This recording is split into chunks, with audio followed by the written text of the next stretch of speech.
André Cunha, CEO da Volt Sport Science, é o convidado do bate-bola aqui desta semana no Estadão.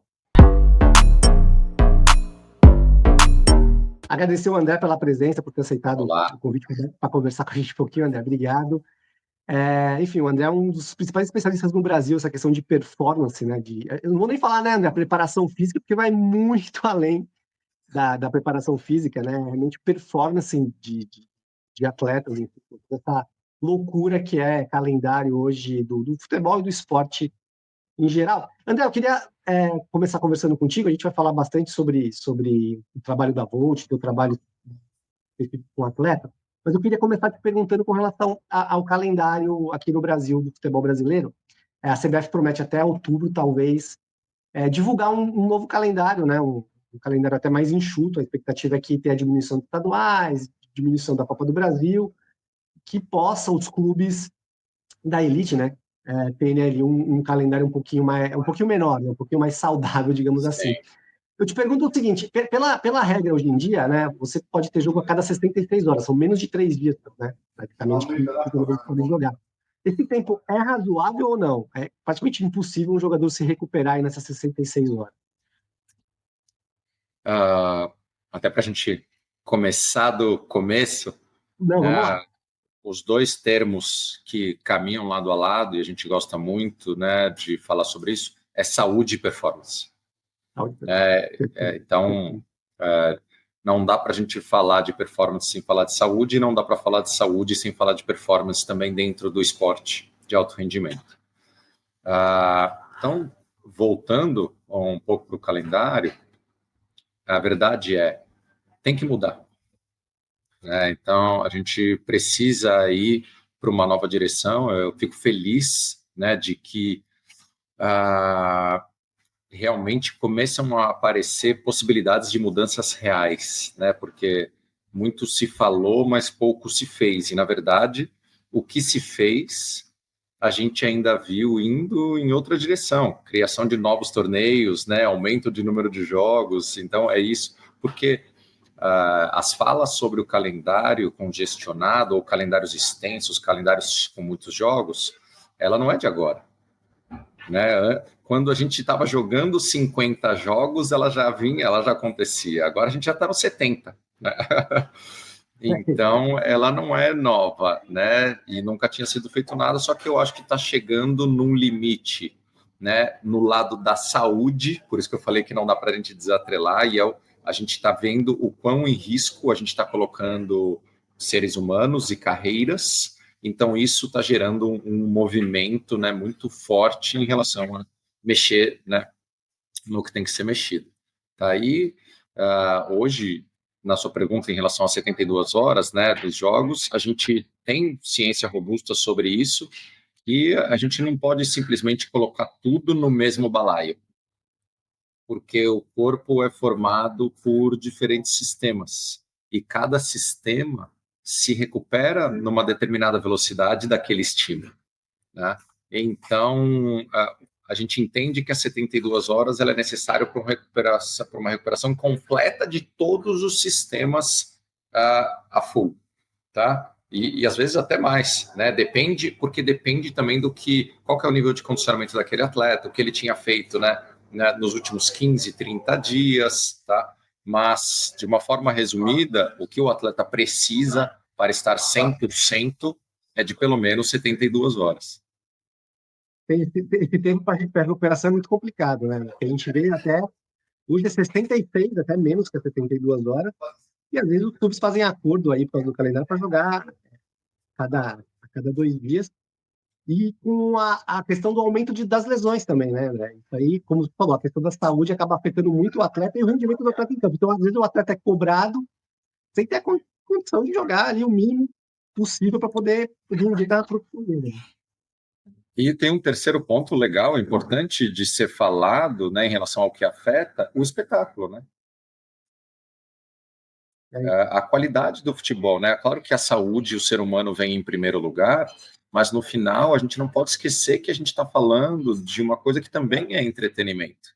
E as pessoas que estão lá pagando para assistir o entretenimento querem ver o melhor. E a nossa liga tem que estar num patamar das melhores ligas do mundo. É lá que é o nosso lugar.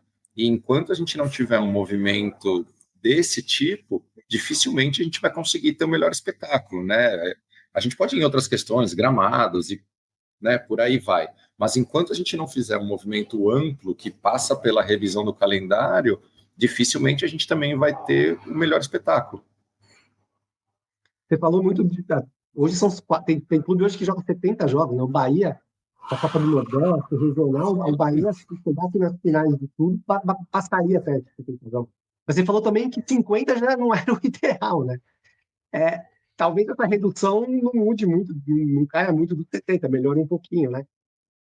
Um calendário mais enxuto, por exemplo, você vê, por exemplo, talvez diminuindo os estaduais, mesmo funcione, mudança de regulamento em alguns campeonatos, como você vê essa questão assim? Porque tem clubes, por exemplo, que fazem viagens longuíssimas também. Você pega o exemplo dos clubes do Nordeste, né? Pegando, por exemplo, Fortaleza e Ceará, né? Eles têm que viajar quase sempre ali eles fazem um jogo em Porto Alegre, voltam para jogar em Fortaleza, e depois tem que descer de novo para jogar, sei lá, em São Paulo, né? É muito complicado também toda essa logística. Sim. Ou vice-versa, né? Ou um time do Sul que tem que jogar, né, lá para cima. Então é isso. O tamanho do nosso país, como acontece isso fora também, Estados Unidos, né? Que são países bem grandes, custa muito mais esses jogos, né? Então, claramente, precisa ser revisto ou o número de competições, ou usar outra equipe, ter uma equipe, né, com mais profundidade para usar outra equipe em outro torneio menor, que entende-se que estrategicamente é melhor colocar, ou rodar, ou poder rodar mais, né, ou até número de substituições, né, influencia nisso. Então, acho que vai ter uma busca grande, mas eu acho que também tem um ponto super importante com alterações de calendário, que é descanso dos atletas, né? Descanso, eu digo férias, off-season e preparação, porque o que vai ditar muito do custo do jogo e a forma como ele vai lidar com a temporada são as férias e a pré-temporada. E cada vez mais a gente vê os atletas tendo menos férias e menos pré-temporada. Os campeonatos se acumulam e eles não conseguem descansar. Então, quando a gente vai falar de revisão do calendário, né, a gente precisa lembrar que a gente não está falando de uma revisão do número de jogos só. A gente está falando da revisão de todo o que é a vida do atleta, desde o período de descanso, férias, o período preparatório, né, e a pré-temporada. Que isso tem um impacto direto na qualidade da temporada, da performance e da saúde, né? Entendi. Como você fala saúde e performance estão lado a lado, e aí já entrando um pouquinho no trabalho que você e que a empresa faz. Como que funciona essa questão? O quanto a performance está ligada à saúde e vice-versa também. Assim, quanto que o jogador tem que estar saudável para performar bem, né? É uma coisa até meio óbvia, mas que às vezes não é seguido à risca, né? Não, a saúde, é o que eu sempre falo, né? A saúde precede a performance. Não tem como eu falar de performance com um atleta que está lesionado, por exemplo, né? Não existe isso. Tanto que nós usamos, tem dois termos clássicos, né? Que um é return to play, quando ele está lesionado, e o depois é return to performance, né? Então, primeiro eu preciso voltar a jogar para depois voltar a performar, né? Então, por isso que a saúde precede. E quando eu falo saúde, eu gosto muito de usar o que hoje se tem como definição da Organização Mundial da Saúde, o que é saúde no atleta. E quando a gente vai pegar a definição da Organização Mundial da Saúde no atleta, é um estado óptimo de bem-estar físico, mental e social que permita com que ele expresse a performance esportiva e não simplesmente a ausência de lesão e doenças.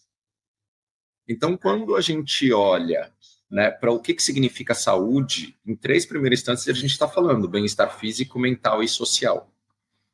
Então, isso já nos direciona para uma visão de trabalho muito mais ampla, né? Se a gente busca entregar saúde, a gente não pode mais pensar em não ter lesão e não ter uma infecção ou não ficar doente, né? A gente precisa de outros tipos de ferramenta que nos permitam, primeiro, construir uma plataforma robusta de saúde, para que aí a gente consiga pensar em performance longeva e com consistência. Entendi. E já falando mais específico do trabalho de vocês, né? Como que é o conceito CT em casa? Fica pra gente esse trabalho que vocês identificaram, assim, identificaram não, né? O jogador, ele tem, claro, todo o trabalho, toda a estrutura no clube que ele tem, mas a maior parte do trabalho desse trabalho dele de funcionamento físico, e até de manutenção, né? Essa questão física é feita em casa, né? Sim. A melhor definição, assim, o resuminho, eu gosto muito de usar, né, esse resuminho do nosso trabalho, né? Imagina que a gente tem o futebol no centro, ok? E o nosso objetivo é soltar todos os freios de mão ao redor do futebol que estão bloqueando com que ele expresse todo o seu potencial esportivo. E o nosso objetivo, deveria ser o objetivo de todo mundo, mas o nosso objetivo como lema é dar a capacidade para o atleta expressar todo o seu potencial esportivo. Sabe aquela frase, né, que num país como o Brasil a gente já ouviu muitas vezes, esse cara tinha talento, mas não vingou? É quase como uma batalha contínua, como essa frase, né? Porque quantas vezes a gente também já ouviu, putz, o trabalho vence o talento. Então, será, né, que os atletas não estão vingando por causa do ambiente onde eles estão, ou por causa do que tem sido feito com eles, ou por que será que não está sendo construído o contexto adequado para que eles se desenvolvam e expressem todo o seu potencial esportivo? Então, voltando nos freios de mão ao redor do futebol, normalmente, aonde eles estão? Na nutrição, nos comportamentos, na psicologia, na inteligência emocional, no sono, né? Em todos esses pequenos detalhes que fazem parte, em primeira instância, de qualquer ser humano. E a gente não pode esquecer que um atleta, antes de ser um atleta, ele é um ser humano. Então, a gente não pode inverter e colocar o atleta em primeiro lugar. Então, primeiro você precisa entregar saúde e cuidar do ser humano, colocar um atleta em cima disso, para depois você criar um jogador de futebol que vai ser capaz de expressar todo o seu potencial. E é dessa forma que a gente enxerga o nosso trabalho e é dessa forma que a gente atua. Ele já tem todos esses jogadores. Se você for perguntar para eles o que eles mais fizeram na vida deles e desde quando, todos vão falar jogar futebol. Desde 3 anos de idade, 5 anos de idade. Então, o lastro para melhoria no futebol é desse tamanho. Agora, quando você pega o lastro de melhoria para coisas que vão diretamente ou indiretamente influenciar a capacidade dele de jogar futebol, o lastro é gigante. Então, esse é o trabalho da Volt, né? É isso que a gente faz hoje. A gente solta, identifica e solta esses freios de mão ao redor do futebol para dar a possibilidade do atleta expressar o potencial esportivo dele. Imagina que cada atleta tem esses freios, né? Você falou que cada atleta tem freios diferentes, digamos assim, né? Você precisa trabalhar especificamente com enfim, cada jogador. É um trabalho bem individualizado, assim. E o jogador, ele entende, assim, né? Assim, a gente às vezes até tem um certo preconceito, por falar, jogador de futebol só quer saber de jogar ali, tem preguiça de treinar, tem preguiça de não sei o quê. Mas a gente vê que profissionalizou muito essa questão, né? Os jogadores acho que hoje entenderam, pô, meu corpo é meu, né? Eu trabalho com o meu corpo, né? Eu preciso estar com o corpo ali 100%. Eles entendem a necessidade desse trabalho individualizado, e às vezes até fora ali do clube, né? O trabalho tem que ter quase 24 horas.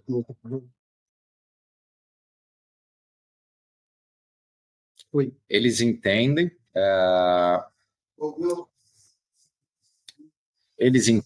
e vão entender cada vez mais, né? Eu acho, sempre falo muito isso, né? O nosso objetivo é contagiar o futebol, né? Com boas mensagens, com uma nova visão.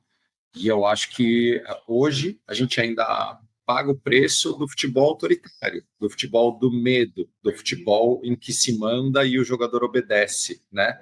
E com o passar do tempo, até jogadores como o próprio Danilo, né, que vem se posicionando, mandando uma mensagem diferente, né, em termos de base educacional, e a gente vê outros jogadores, né, que vão se inspirando em novos modelos, que se posicionam, que consomem coisas diferentes, né, que, né, falam de uma forma diferente. Então, eu não tenho dúvida de que a gente está num momento de transição em que a gente já vê jogadores mais conscientes, mas que para os próximos 5, 10 anos, todos, praticamente todos, serão, porque todos entenderam, né, que é via de regra, né, não é mais uma opção ter esse tipo, né, de investimento, entender aonde que são, né, os meus pontos a serem desenvolvidos e aonde que eu tenho que atuar de forma individualizada. E os clubes, André, assim, vocês trabalham com jogadores, né? O jogador é um ativo do clube ali, claro, o clube quer esse jogador seja 100%, mas o clube também tem um método de trabalho dele ali, preparação física, nutrição, tudo mais. Vocês trabalham em conjunto com o clube, tem algum contato com o clube, ou alguns clubes são mais resistentes, assim, com essa presença? Como que funciona?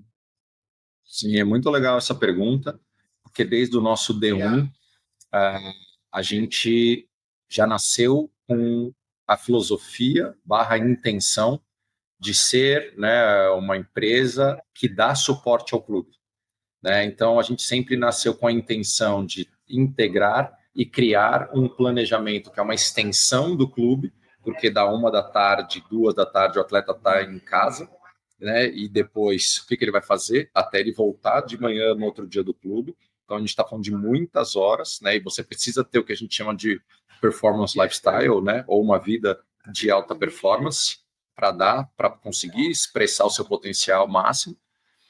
Então, a gente tem uma relação estruturada e operações estruturadas com todos os clubes que a gente trabalha. Inclusive, o lugar onde eu estou aqui agora é porque eu vim aqui para fazer uma reunião, né, com o staff do clube para estabelecer todo o nosso processo operacional, discutir avaliações, de que forma a gente poderia dar o suporte para cada um, né, desses profissionais do clube, porque a nutrição acontece muito em casa. Então, se a gente está atuando fora do clube, a gente precisa ser o braço direito do nutricionista, falar com o psicólogo, quais são os objetivos. A gente tem muito tempo com o atleta, então de que forma a gente vai trabalhar autoconhecimento, comportamentos, escolhas. Preparador físico, às vezes não consegue ter tempo suficiente para trabalhar tudo que ele quer no clube. De que forma a gente vai trabalhar o que o preparador físico do clube está precisando, não o que a gente acha que é o que a gente precisa, né? Não, é o que ele está precisando, porque no final só tem um jeito de ter sucesso: se o atleta performar e se o clube performar. Então, esse é o jeito de nós que somos aqui coadjuvantes, que estamos por trás das câmeras, de ter sucesso, né? Então, a gente tem grupos do WhatsApp formados com todos os clubes, trocamos planejamento e trabalhamos de uma forma muito, muito, muito coesa. Não foi fácil chegar onde a gente chegou, realmente existe muita reatividade, mas a gente, né, se eu posso falar português claro, a gente não largou o osso nem um minuto, né? De cada sapo que a gente engolia, a gente sabia muito bem o que a gente queria e a gente ia lá e falava, não tem problema, uma hora a gente vai conseguir. E hoje a gente viu que foi que nem um dominó, sabe? Depois que caiu o primeiro, né? Foi o City, foi o United, foi o Sevilla, foi o Chelsea e outros, né? Foi a Juventus, aí Cruzeiro, aí Brasil e aí foi indo, né? Os clubes europeus, eles são mais receptivos do que os brasileiros ou não? Não, eu acho que depende muito de quem está na liderança do clube, sabe? Tem clubes brasileiros hoje que é fantástico. A nossa relação, os clubes que a gente trabalha super bem em conjunto. Tivemos clubes aqui na Europa que foi super difícil no início, e clubes aqui na Europa que, né, também foram fantásticos desde o início, né? Mas eu acho que no final dificilmente é o clube, né? E tem muito mais a ver com ego, insegurança e vaidade. Você falou em Mas você citou psicólogos, né? Então, assim, tem a saúde, claro, a parte física, o funcionamento físico, mas tem também a questão da saúde mental, que hoje, não só no futebol, na sociedade toda, é algo muito importante, né? Profissionalmente. Como você trabalha também essa questão da saúde mental dos atletas? sim, é um excelente tópico. Eu acho que nos próximos 5 anos, psicologia esportiva e neurociência é o que mais vai se despontar, né? e ainda bem, eu fico muito feliz com isso. Então, a gente tem uma head de psicologia esportiva, que é a Carla de Piero, e ela dá suporte a todos os nossos profissionais que estão em loco, com todos os nossos atletas, direcionando, depende da demanda que surgiu ali, do desafio que eles têm, eles acionam ela direciona, ela inclusive capacita o nosso time, e ela e o time dela também intervêm diretamente com sessões de psicologia esportiva, terapia, com todos os nossos clientes, né? Mas o que eu acho muito interessante, eu sinto na pele isso, o quanto, que faz parte da pergunta até em relação à consciência, né? E eu gosto muito, o Alex Telles esses dias foi abertamente falar, né? Falou muito sobre o gol que ele fez, o pênalti que ele bateu no Botafogo, ele trabalha com ela, e aí na hora a gente viu outro jogador mandando mensagem para que trabalha com a gente, mandando mensagem, falou, pô, eu vi o vídeo do Alex, como é que funciona? Eu quero fazer, que legal. Então, é isso que eu vejo, né? E cada vez mais tem atletas mais conscientes, entendendo a importância, né, da psicologia, entendendo o que é saúde, porque agora a gente também, nós já somos hoje 40 pessoas mandando essa mensagem de saúde e performance integral, então, consequentemente, você vai criando, né, uma mensagem que vai contagiando, que vai se espalhando, o resultado também vai acontecendo, e aí outros atletas começam a ver e falam, pô, esse cara está fazendo alguma coisa, porque no final é uma competição. Então, eu também quero estar no mesmo, né, mesmo lugar para competir com esse cara. Então, eu fico bem feliz com o espaço que a psicologia vem ganhando. Beleza, quero agradecer ao André por ter aceitado o convite. Um tema bem legal, que é toda essa questão que envolve a preparação à saúde dos atletas, como você falou, com a performance. Estão bem ligadinhas ali. Obrigado, André, e a gente vai com certeza voltar para conversar mais vezes aí sobre esse assunto. Muito legal, o prazer é meu. Valeu, pessoal, bate bola nessa semana. Semana que vem a gente volta. Um abraço.